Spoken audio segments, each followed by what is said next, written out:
Decreto presidencial do governo Biden com o objetivo de proteger indocumentados que estão em solo americano há mais de 10 anos. Fique atento ao canal. Olá, sejam todos bem-vindos a mais um Papo Imigratório comigo, Bruno Lócio, e com meu sócio, Henrique Scliar. A apresentação do canal é da Premium Global Mobility Partner, o caminho mais curto entre você e o mundo. O nosso objetivo aqui nesse canal é mostrar os bastidores de um escritório de imigração, humanizar o pleito migratório, ou seja, mostrar o dia a dia, os fatos reais que acontecem diariamente conosco. E hoje o assunto não podia ser outro que não o decreto presidencial recente do início dessa semana que agitou o mundo migratório e que tornou possível para quase 500 mil de imigrantes conseguir o sonho do Green Card. Conta um pouco mais sobre isso, Henrique. O presidente Biden anunciou esse decreto, saberemos mais detalhes ao longo dos próximos dias, mas a notícia é muito boa para quem está nos Estados Unidos há mais de 10 anos, sem documentos, sem status e são casados com cidadão americano. Então é uma forma, através do Parole in Place, de você se legalizar. Vamos lá, vamos esmiuçar um pouco mais isso, Henrique? Vamos, claro. Vamos falar um pouco sobre o que é isso, o que é um imigrante indocumentado, o que é um imigrante fora de status. Hoje em dia a gente não fala mais um imigrante ilegal, né? Isso não é correto. Era muito usado anos atrás. Mas vamos lá. Imigrante indocumentado é aquele imigrante que entrou sem inspeção, sem ter passado por um border, né? Por uma inspeção do CBP, aquele agente ali que inspeciona e que permite com que você entre. Para essas pessoas que entraram sem inspeção, coiote também, muito se fala coiote. Caicai. Popularizaram o termo caicai, né? Caicai é legal pra caramba, né? Caicai, coiote. Mais ou menos, gente. Não é tão legal assim. Pois é. E aí, essas pessoas que estão aqui há mais de 10 anos, casados com cidadão americano, desde o dia... A data do casamento tem que ser anterior ao dia 13, não é isso? Dia anterior ao decreto, Henricão. O governo americano foi esperto nessa. Você deveria ter se casado por amor um dia antes desse anúncio. Ou seja, se você está há 10 anos fora de Estados Unidos e decide se casar hoje para se aproveitar desse decreto, isso não será possível. Não dá mais. Enfim, tem que aproveitar o que existia antes, tá bom? O Henricão vai falar um pouco sobre isso ao longo do vídeo. Fica com a gente até o final, porque o Henrique vai falar a diferença entre essa medida do presidente Biden e o que acontecia antes. Antes eu quero saber da estatística, Henrique. Fala um pouco da estatística.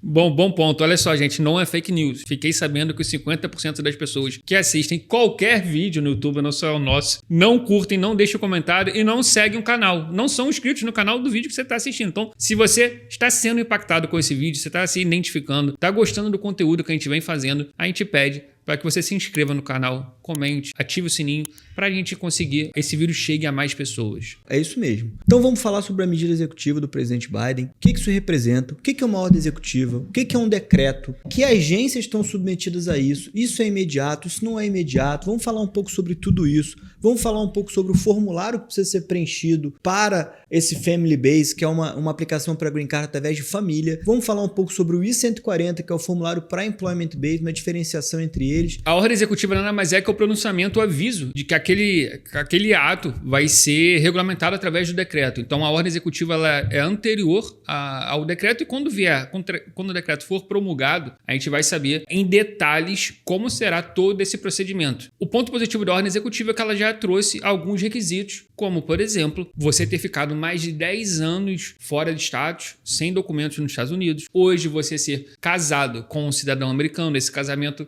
precisa ser anterior ao dia 17 de junho. Amor verdadeiro anterior ao dia 17 de junho. Exatamente. Ou seja, se por acaso você está pensando em se aproveitar dessa decisão casando hoje com um cidadão americano, você não vai estar ali coberto por esse facilitador. Mas o decreto vai vir detalhando isso e, obviamente, quando for promulgado, a gente vai voltar aqui e falar em mais detalhes. O que você achou dos requisitos? Você acha plausível? É alcançável? Eu achei uma medida muito, muito interessante do governo Biden, que tenha o objetivo principal dessa medida é não desunir as famílias. O que vai passar a acontecer agora é que as famílias vão poder solicitar e ter uma autorização de trabalho enquanto o processo corre de até 3 anos, o que muda completamente o nível que esses imigrantes estão aqui nos Estados Unidos, Então, enquanto você aguarda o julgamento, você vai poder trabalhar nos Estados Unidos, você vai poder ter uma vida normal normal até o seu julgamento. E eu acho que o principal ponto aí é beneficiar as famílias que já estão constituídas aqui há mais de 10 anos, né? Que já existem aqui, alguém que já está aqui há mais de 10 anos. Não que a família tenha sido... Casamento não precisa ser 10 anos anterior, mas a pessoa precisa estar aqui há mais de 10 anos. Ou seja, pega realmente quem já está com uma família construída, quem já movimenta a economia. Mas voltando um pouco à importância do decreto, é que o decreto traz mais detalhes e clareia um pouco mais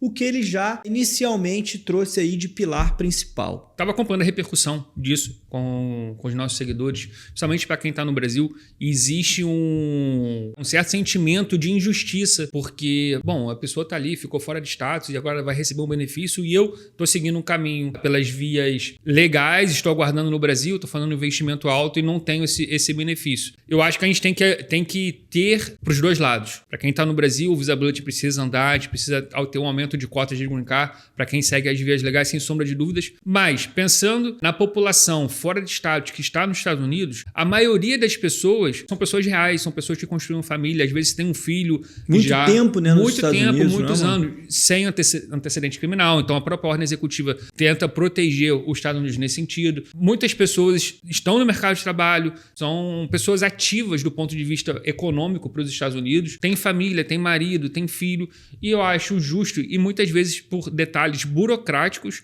acabaram ficando nessa situação. Eu vejo com bons olhos e eu acho uma iniciativa positiva, respeitando todos os requisitos. Bem lembrado isso, porque o interessante dessa medida é que ela se preocupou com o lapso temporal, né? A gente está falando de alguém que está aqui há 10 anos, não é alguém que planejou vir para os Estados Unidos como turista e ficou, e aqui fez estudante. Não, a gente está falando de pessoas que vieram aqui há 10 anos atrás e que já vivem nos Estados Unidos sem cometer nenhum tipo de crime, sem ter records, sem ter nada que impeça ou que torne ele uma pessoa não bem-vinda aqui em solo americano. Então, muito interessante essa medida. É claro que, e eu concordo nesse sentido, tem muita gente esperando no país de origem pela aprovação do seu pedido de green card através do I-130 ou do I-140. Então, isso, de certa forma, causa nessas pessoas a sensação de que, eu podia ter ido, mas achei melhor fazer pelas vias corretas. Então, eu acho que essa discussão razoável, sim, mas a ideia é tentar fazer com que quem já está aqui se beneficie dessa medida e, de certa forma, continue vivendo com a família nos Estados Unidos, né, cara? Com certeza, com certeza. E ainda sobre o decreto presidencial e a ordem executiva, existem mecanismos que o presidente da República consegue, com certa liberdade, trabalhar em cima, como um decreto presidencial. A cota de green card, por exemplo, o Visa Bulletin, o limite, a legislação que cerca esse documento que é administrado pelo Departamento de Estado dos Estados Unidos é algo que precisa ser negociado com o Congresso, com o Legislativo. Então, o presidente, por exemplo, e muita gente acabou nos perguntando isso ao longo da última semana, se ele poderia, por decreto presidencial, aumentar o número de green card disponível ou então fazer que o Visa Bulletin avançasse um ano em um dia. Ele não pode fazer isso porque é papel do Congresso, então precisa ter muito mais traquejo político para conseguir avançar. O decreto presidencial não. Então o que ele está fazendo, ele não está dando diretamente, a gente vai se aprofundar nesse assunto, mas ele não está dando diretamente o green card para essas pessoas. É uma ferramenta através do Parole in Place, e eu queria até ouvir um pouco de você, Bruno, sobre isso, uma forma de legalização para depois de você ativar o Parole in Place, aí sim você vai poder fazer uma aplicação via I-130 e receber o green card futuramente, né? E é muito legal isso que você está falando, porque perguntaram muito sobre isso, o poder do presidente de determinar que o Visa Bulletin caminhe, ou, por exemplo, aumentar o número de vistos de green cards disponíveis, e isso não é possível.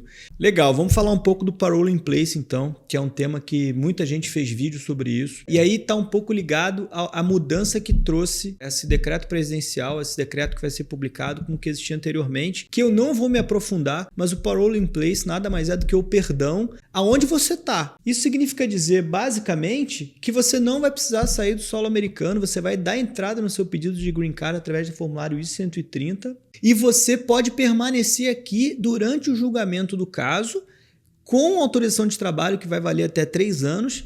E aí você não precisa sair do país eventualmente, e eu não quero me aprofundar muito sobre isso, que esse tema vai ser no final, viu, gente? A gente vai fazer esse comparativo aqui. O Parole in Place, então, é como se fosse um ajuste de status para quem é categoria, está em status e está fazendo esse ajuste. Cuidado que você vai tomar umas porradinhas aí de alguns que fazem vídeos nesse sentido, né? Porque a gente está tentando trazer uma linguagem aqui super compreensível E não necessariamente é isso, né? Porque o ajuste de status é a sua mudança de status de um visto não imigrante para um visto, para uma aplicação com possibilidade de residência permanente. No caso do Parole in Place, você está sem status, então não é exatamente um ajuste de status, mas é como se fosse, porque você passa a ativar o seu status. Legal você falar isso, para também daqui a pouco eu não vou dizer que ele foi incorreto nisso, ele não foi técnico naquilo. Isso aqui a ideia é conversar com você que está aí e não fazer isso para outros profissionais que trabalham com imigração. Vamos falar um pouco também, que a gente prometeu, sobre os formulários, né? Uhum. Que formulário se aplica? O que é o formulário?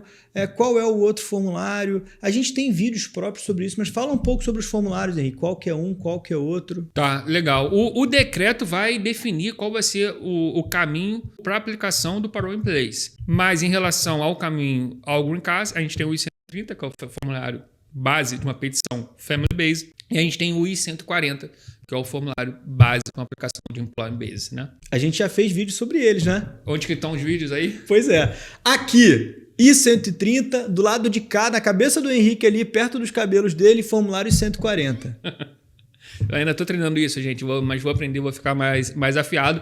E tem o I-601A, que a gente vai se aprofundar quando a gente for falar da diferença da possibilidade de legalização anterior ao decreto. Era através desse formulário, que é o famoso waiver. Vamos falar um pouco sobre o formulário, meu cara. Aproveita e fala sobre o waiver. Como é que era o waiver? Quais são as condições de perdão? Conta um pouco sobre isso. Então, muita gente perguntou qual era a diferença, qual o grande avanço com esse decreto anterior a uma aplicação de 130 ou 140 mesmo, é B2NW, é B1 ou aplicação que for, você precisava pedir um perdão pelo período que você ficou fora de estado, se isso era feito através do I-601A.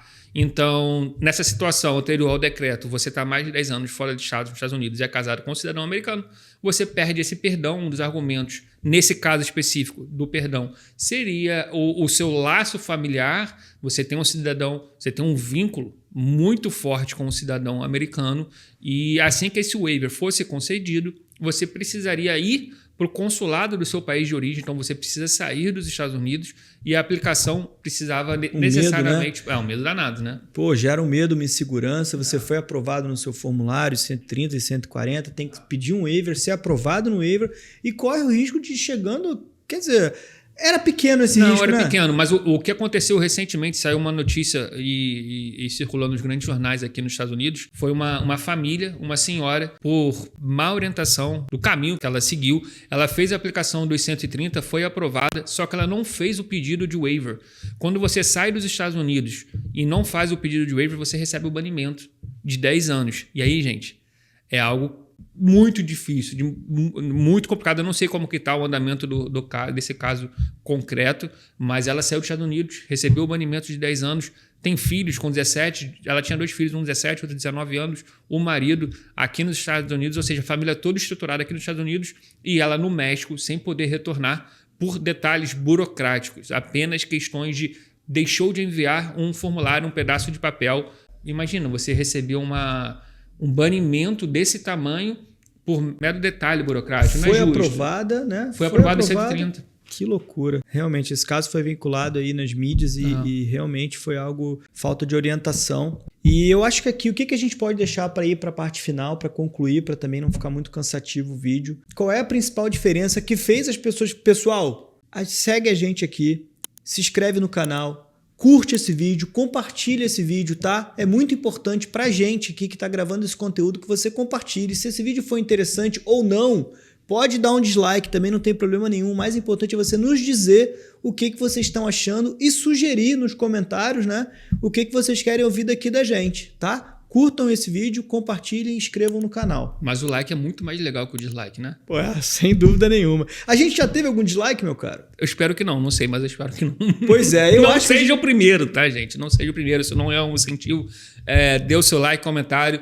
Inclusive, aqui em cima, agora eu vou acertar, tem um vídeo que a gente fez sobre o debate presidencial que está chegando, as eleições. Então, um vídeo muito interessante. Isso provavelmente vai ser tema ao longo dos próximos meses. Imigração é um assunto, é um dos pilares da campanha dos dois candidatos. O presidente Biden, que muita gente diz que ele tem uma conexão mais forte com as pessoas fora de status, os indocumentados. Do outro lado, tem o Trump, que tem um discurso mais voltado para uma imigração qualificada, e isso vai se aquecer muito ao longo dos próximos meses. A gente vai estar aqui com vocês para trazer sempre o tema mais próximo da realidade possível, mas você levantou algum outro tema? Eu ia falar sobre as considerações então finais. Vamos lá, claro. Qual foi o ponto central? O que mudou com relação a pessoas indocumentadas morando nos Estados Unidos, casadas com um cidadão americano, antes do decreto e agora? Qual é a principal diferença? Isso é um bom ponto, porque muita gente criticou o decreto sem saber, mas foi um facilitador, apenas tirou detalhes burocráticos. Então você tira um formulário, que é o 601A, que é o waiver, e você consegue fazer o parole in place nos Estados Unidos, receber autorização de trabalho, autorização de viagem.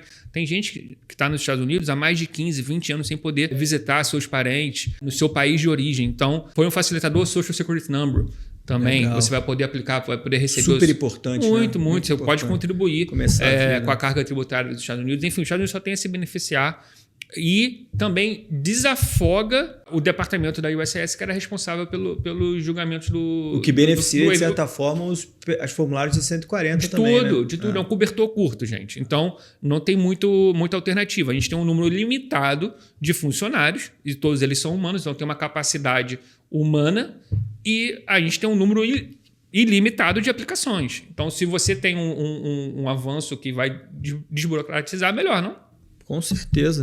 Tem uma outra novidadezinha que você me falou agora, que eu não tinha me atentado, mas parece que quem está com o DACA, né, os jovens que estão protegidos com o DACA, que fizeram faculdade, graduação aqui, se graduaram nos Estados Unidos, vão passar a ser por si só, por conta disso, de interesse nacional. Isso pode, depois do decreto detalhando melhor, pode abrir outras portas, não só para esse 500 mil de americanos, de não cidadão, né, não cidadão americano, que está aqui, que entrou de forma ilegal, indocumentado, mas também para jovens que estão aqui, protegidos pelo DACA e que estudaram, que fizeram a vida inteira aqui e vão ter uma oportunidade mais adiante. E pode ser um precedente para a B2NW, não? O que você acha? É um argumento, a Casa Branca dizendo que aquele estudante que concluiu o ensino nos Estados Unidos, incrível, ele é de interesse nacional. Muito legal, eu concordo plenamente com você. Eu nem ia entrar muito nisso para não animar demais as pessoas, já que o decreto ainda não existe. Mas o Henrique está coberto de razão. Você que está com o DACA, que vivenciou os Estados Unidos, desde a sua memória provavelmente recente, pensa nisso, você pode ter uma oportunidade. E esse foi o episódio dedicado exclusivamente à ordem executiva recente do presidente Biden. Fica com a gente para novos episódios. E eu quero saber da estatística do Henrique de novo. Gente, não é fake news. Fiquei sabendo que mais de 50% das pessoas que assistem qualquer vídeo, não só nosso não, tá? Qualquer um no YouTube acabam não curtindo, não comentam e não se inscrevem no canal. Portanto, meus caros, se vocês gostaram desse conteúdo, segue esse canal, curte, compartilha. Um grande abraço e até a próxima, amigos.